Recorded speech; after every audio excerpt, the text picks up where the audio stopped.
ሄሎ ተማሪዎች በዛሬ ትምህርታችን የምንመለከተው ኢስተርን ኮስችን የሚለው ይሄ ኢስተርን ኮስችን ያው ኮስችን በሊተራሊ ስናወራ ጥያቄ ነው። የምስራቁ ጥያቄ በሚለው እንይዛለን። መቼ ነው የጀመረው? በ19ኛ ክፍለ ዘመን እስከ 20ኛ ክፍለ ዘመን መጀመሪያዎቹ አካባቢ ላይ ነው ኢስተርን ኮስችን የጀመረው። ምንድነው ኢስተርን ኮስችን የሚለውን ነገር ማየት እንችላለን። መጀመሪያ ኢስተርን ኮስችን ወይ የምስራቅ ጥያቄ ምንድነው ጥያቄያቸው የሚለውን ነገር በደንብ ማየት ያስፈልጋል። በእነማን ነው የተጀመረው? ኦሪጂኑ የት ነው? ኢስተርን ኮስችን የምንለውን ኤንድ ኢሮፒያን ፓወሮች ለምንድነው ኢንተረስታቸው ምንድነው? በዚህ ኢስተርን ኮስችን ላይ ኢንቮልቭ እንዲያደርጉ ያደረጋቸው ነገሮች፣ ሌላ ሜይን ኮዝ እና ክራይሲሶች ምንድን ናቸው? በኢስተርን ኮስችን ላይ ሜይን ኮዞቹ ክራይሲሶቹ ምን ይመስላሉ የሚለውን ነገር እናም ደግሞ መጨረሻ ላይ ኢምፓክቱ ምንድን ነው? ኢስተርን ኮስችን ኢምፓክት ፖዚቲቭ ነው ኔጌቲቭ ኢምፓክት ነው ያለ የሚለውን ነገር እያንዳንዱን ነገር ኢንዲቴል እናያለን ማለት ነው። ሲምፕሊ ኢስተርን ኮስችን ማለት it is a diplomatic and political problem that is happen in south and southeastern areas in Europe በአውሮፓ ደቡብና ደቡብ ምስራቅ አውሮፓ ላይ የምን ጥያቄ ያለባቸው? የዲፕሎማቲክ ጥያቄ ያለባቸው፣ የፖለቲካ ጥያቄ ያለባቸው። ስለዚህ እነዚህ ኢስተርኖች ምንለው በሌላ አነጋገር ባልካን ስቴት ብለን የምንጠራቸው እነዚህ በመጀመሪያ በማን እጅ ነበሩ? በኦቶማን ተርክሽ ኮሎኒ ነበሩ። ኦቶማን ተርክሽ። ስለዚህ ከዚህ ከኦቶማን ግዛት ነፃ መውጣት ይፈልጋሉ ኢስተርኖች። ስለዚህም ነው ኢስተርን ኮስችን የተባለው። ኢስተርን ኮስችን የተባለው ፖለቲካል እና ዲፕሎማቲክ ኬዞች አሏቸው። አንድ ጥያቄ እዚህ ጋር አለ።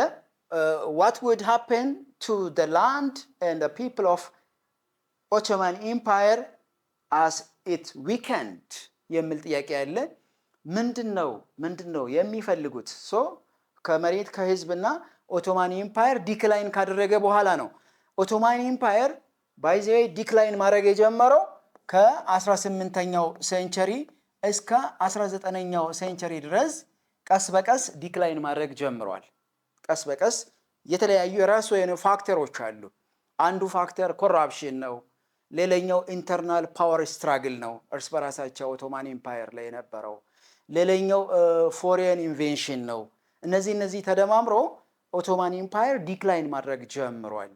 ኖቶሊዛት እዛ ውስጥ የነበሩ የተለያዩ ቋንቋ የሚናገሩ ማይኖሪቲዎች የራሳቸው ቋንቋ ኢንዲፔንደንስ እንዲያገኝ ይፈልጋሉ። ስለዚህ እነዚህ ነገሮች ኢስተርን ኮስችን በደንብ እንዲነሳ አድርጓል ማለት ነው። ኦቶማን ኢምፓየር ዲክላይን አድርጓል። ዲክላይን ያደረገበት ጊዜ ከ18ኛ እስከ 19ኛ ክፍለ ዘመን ድረስ ነው። ክርስቲያን ናሽናሊቲ።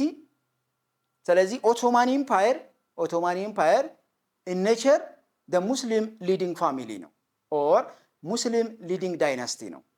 በት በዛ ውስጥ የነበሩ ክርስቲያኖች የራሳቸውን ናሽናሊቲ ይፈልጋሉ። ደ ክርስቲያን ናሽናሊቲ ሳቻስ ሰርቢያ፣ ግሪክ፣ ቡልጋሪያ ምንላቸው በሙሉ ባልካን ስቴቶች ናቸው፣ ወይም በሌላ አነጋገር ሳውዝ ኢስት ኢሮፕ ናቸው። ምንድነው የሚፈልጉት? የራሳቸውን የሃይማኖት ነፃነት ይፈልጋሉ። የሃይማኖት ነፃነት። ቦታው ግዛቱ በማን ተይዞ ነው የነበረው? በሙስሊም ስቴት ተይዞ ነው የነበረው፣ ወይም በሌላ አነጋገር ኦቶማን ኢምፓየር ተይዞ ነበረ ማለት ነው። the major European powers that's involving on this Eastern question ላይ ኢንቮልቭ ያደረጉ ጉዳዩ የማይመለከታቸው የአውሮፓ ሀገራት አሉ ለራሳቸው ኢንተረስት ሲሉ። ለምሳሌ ፎር ኤግዛምፕል ሩሲያ ተሳትፋለች ኢስተርን ኮስችን ላይ፣ እንዲሁም ብሪቴን፣ ግሬት ብሪቴን፣ ፍራንስ ኤንድ ኦስትሮ ሃንጋሪ እነዚህ በሙሉ ኢንቮልቭ አድርጓሉ ማለት ነው። ኦቶማን ኢምፓየር sometimes called us it is what we call the sick man of Europe በመባል ይታወቃል። sick man of Europe ምን ማለት ነው? ጉልበት የሌለ ገዢ እንደማለት ነው። አቅም የሌለ ገዢ the sick man of Europe የአውሮፓ ግዛቶች እነዚህ ባልካን ስቴቶች እና ሰርቢያ እና ሞንቴኔግሮ፣ ሄርዞጎቪና፣ ኦስትሪያ የምንላቸው በሙሉ በኦቶማን ኢምፓየር ስር ያሉ ናቸው። ነገር ግን ይሄን ሁሉ ማኔጅ አድርጎ መቆጣጠር ኮንትሮል ማድረግ ስላቃታቸው ኦቶማኖች ምን ተብሎ ነው የሚጠሩት? ሲክማን ኦፍ ዩሮፕ በመባል ይታወቃሉ። ስለዚህ እነዚህ ቀደም የጠቀስናቸው the major power of Europeans እያንዳንዳቸው ለራሳቸው ኢንተረስት ነው በዚህ ኢስተርን ኮስቲን ላይ የገቡት። ለምሳሌ ሩሲያ ለምንድን ነው የገባች? they wanted warm water port። አንደኛ ዋተር ፖርትን ትፈልጋለች ሩሲያ። ይሄን ብቻ አይደለም፣ ኦርቶዶክሶችን በዛ በኦቶማን ኢምፓየር የነበሩ ኦርቶዶክሶችን ሩሲያውያንን ኦርቶዶክሶችን ፕሮቴክት ማድረግ ትፈልጋለች። ስለዚህ ይሄ አንዱ ፍላጎት ሆነው የሩሲያ። ሁለተኛ ግሬት ብሪቴን ለምንድን ነው በዛ በኢስተርን ኮስቲን ላይ የተሳተፈችው? they wanted to keep trade routes that's crossing Indian Ocean to maintain the Ottoman stability እንዲኖር ይፈልጋሉ። ብሪቲሾች ደግሞ ምንድን ነው የሚፈልጉት? ኦቶማን ኢምፓየር ስቴብል እንዲሆን ይፈልጋሉ። ስቴብል ከሆነ ደግሞ የራሳቸው የንግድ ስርዓታቸው በአግባቡ እንዲካሄድ ይደረጋል። ሶስተኛ የፍራንስ ፍላጎቷ ምንድን ነው? they wanted to protect Catholics that found in the region እዛ አካባቢ የነበሩ ካቶሊካውያን በሃይማኖታቸው ከፍራንሶች ጋር አብዛኞቹ ስለሚገናኙ የካቶሊክ ሃይማኖት ናሽናሊቲ ወይም ኢንዲፔንደንሲ እንዲያገኝ ስለሚፈልጉ ለራሳቸው ጥቅም ተሳትፏሉ። the last one ኦስትሮ ሃንጋሪ ደግሞ በዚህ ኢስተርን ኮስቲን ላይ የተሳተፈችበት ዋና ምክንያት ምንድነው? ኦስትሮ ሃንጋሪ ኢን ሴንስ ሁለት ሀገር ነው፣ ኦስትሪያ ሃንጋሪ። በአሁኑ ሰዓት ኦስትሪያ የሚባል ራሱን የቻለ ሀገር ነው፣ ሃንጋሪም ራሱን የቻለች ሀገር ነው። ግን በዛን ሰዓት በኦቶማን ኤምፓየር ጊዜ ሁለቱም እንደ አንድ ሀገር ነው የሚጠራው፣ ኦስትሮ ሃንጋሪ። ሶ በዛ ውስጥ የነበሩ ኢስላቪክ ፒፕሎች የራሳቸውን ኢንዲፔንደንስ ጥያቄ እንዳያነሱ ስጋት ስለነበራት ኦስትሮ ሃንጋሪ ይሄ ጉዳይ እንዳይነሳ ትፈልጋለች፣ ኢስተርን ኮስቲን እንዳይነሳ ትፈልጋለች። ስለዚህ እነዚህ ምንድናቸው? የራሳቸውን ፍላጎታቸውን ለማሟላት የተፈለገ ነው ማለት ነው። ኦቶማን ኢምፓየር የራሷን ቴሪቶሪ ኢንቴግሬት አድርጋ ሶቨሬኒቲዋን ማስጠበቅ ትፈልጋለች። ነገር ግን የማትችልበት ብዙ ምክንያቶች ፋክተሮች አሉ። መጀመሪያ የጠቀስናቸው አንዱ ኦቶማን ኢምፓየር ዲክላይን እንዲያደርግ ኮራፕሽን አለ፣ የሪሊጅን ጥያቄ አለ፣ የቋንቋ ጥያቄ አለ፣ የማንነት ጥያቄ አለ። የተለያዩ ጥያቄዎች ስለነበሩ ክርስቲያኖች በዛ ስር አንድ ላይ ሆነው ስለነበሩ ኦቶማን ኢምፓየር ሊቀጥል አልቻለም ማለት ነው። ሊቀጥል አልቻለም።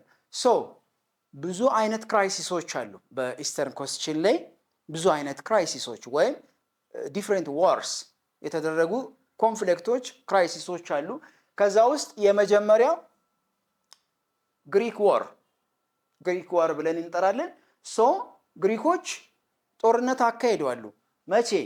1821 እስከ 1830 ድረስ። ምንድን ነው የሚፈልጉት? የራሳቸውን ኢንዲፔንደንሲ ከኦቶማን ግዛት ነፃ ማውጣት ይፈልጋሉ። ስለዚህ the Greek should become wanted to gain the independency from Ottoman Empire። ከኦቶማን ኢምፓየር ነፃ ማውጣት ይፈልጋሉ። ክርስቲያኖች ናቸው፣ በሙስሊም ግዛት ውስጥ ነው የነበሩት። ስለዚህ እነዚህ ነገሮችን ስለሚፈልጉ ነው። ሌላ ሁለተኛ ወር ወይም ክራይሲስ ምንድነው? 1853 እስከ 1866 ድረስ የተደረገ ጦርነት ነው። ክሪሚናል ዋር እንላለን። ይሄ ምንድነው? ብሪቲሽ፣ ፍራንስና ኦቶማን ተርኪሽ አንድ ላይ በመሆን ከሩሲያ ጋር የተዋጉበት ጦርነት ነው። ብሪቲሽ፣ ፍራንስ and Ottoman Turkish allied together and fight against ሩሲያ። ሶ በዚህ ጦርነት ላይ የተሸነፈው ማን ነው? ሩሲያ ነች። ምክንያቱም እነዚህ በተባበሩ ክንዶች አንድ ላይ ተሰብስበው 1856 ላይ ሩሲያን አሸንፏሉ። ሌላ በዚህ ኢስተርን ኮስችን ላይ የተደረገ አንድ ስምምነት ወይም አግሪሜንት ትሪቲ ብለን የምንጠራው አለ። ዘ ትሪቲ ኦፍ ፓሪስ 1856 ላይ የተደረገ ስምምነት አለ። ምንድነው? ዘ ሩሲያን ኢንፍሉዌንስ ኢን ዘ ብላክ ሲ ሪጅን፣ የሩሲያ ጣልቃ ገብነት፣ የሩሲያ ተጽዕኖ ፈጣሪነት በጥቁር ሲ ሪጅን አካባቢ ላይ መቆም አለበት የሚል አግሪሜንት ከሩሲያ ጋር፣ ምክንያቱም ሩሲያ ተሸንፋም ስለነበረ አግሪሜንት ላይ ተደርሷል። እስካሁን በተማራችሁት ትምህርት በደንብ አንደርስታንድ እንዳደረጋችሁ ተስፋ አደርጋለሁ። ማንኛውም ጥያቄና ኮሜንት ካላችሁ በኮሜንት ሴክሽን ላይ አስቀምጡልን። በሚቀጥለው እስከምንገናኝ ድረስ ሰላም ቆዩልን። እናመሰግናለን።